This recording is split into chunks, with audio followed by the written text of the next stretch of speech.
Hi, Satya. Thanks for all your contributions in the chat. Sure. I was feeling like I was part of the panel.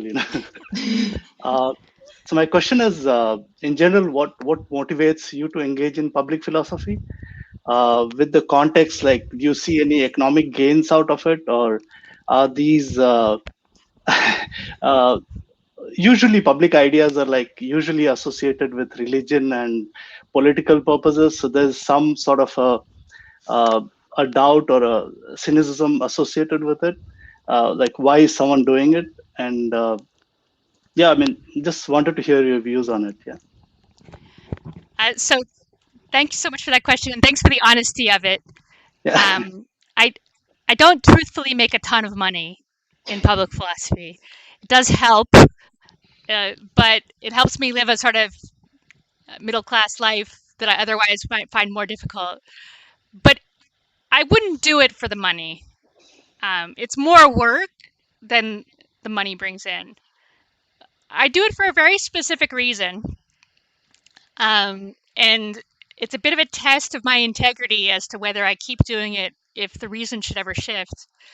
Um, the reason is this: education in the United States and elsewhere is in a huge crisis.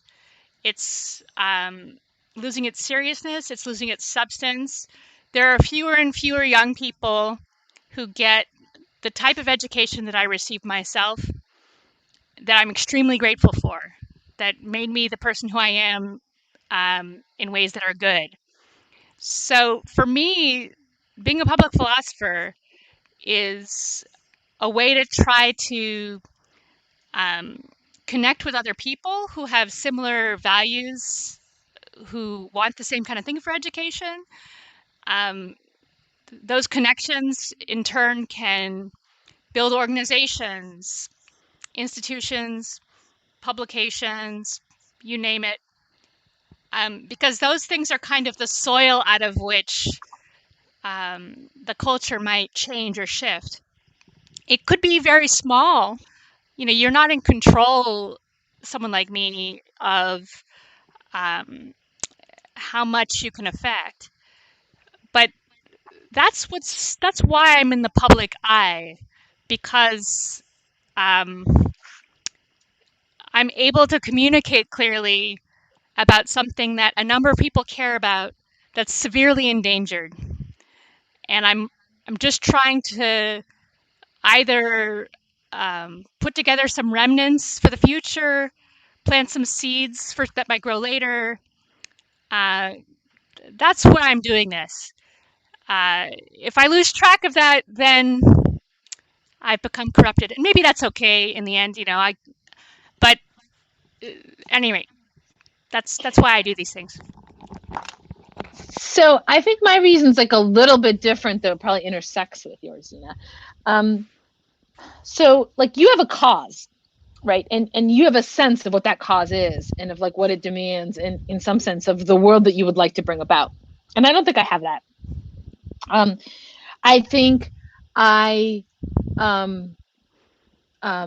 some of it is I like the demand to articulate my ideas in a way that will bring out on the face what's important about them and what the main idea is, which I get only from the public, and from philosophers instead I get like objections everywhere, which is also great. But I become a slightly different thinker through interacting with these two groups.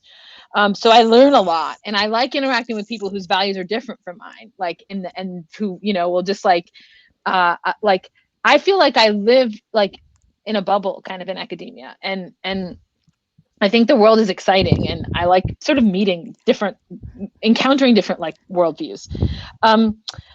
So it's fun for me, but I think also it's that I feel like on the cause side, it may be, I don't feel at all confident of this, but there's a chance that we're kind of on the brink of something in terms of something like an intellectual revolution. Like in a way, it's the opposite of your thought, Zena. I don't think everything's going downhill.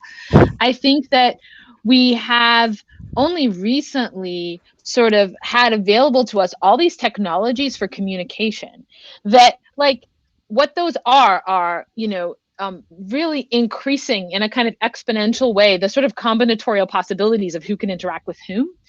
And like that, there are lots of very bad things that come out of that because people are bad at interacting with other people when there are no norms for governing those interactions. But I also just think that there's something um, like really promising, like maybe there are forms of thinking and mutual understanding that we haven't discovered yet, like that could become possible in this kind of like new world. Like I feel like, how did Socrates become possible? Well, because there was a space, in 5th century Athens where there was suddenly a culture of public performance associated with democracy, associated with tragedy. There was like a space where you could talk to like people you don't know who aren't in your family about anything, right? And I feel like we're kind of living at a time like that, and I want to be part of it, and I want to, like, in a sense, help coordinate it in the direction where we're interact, like maximally using one another to arrive at the truth.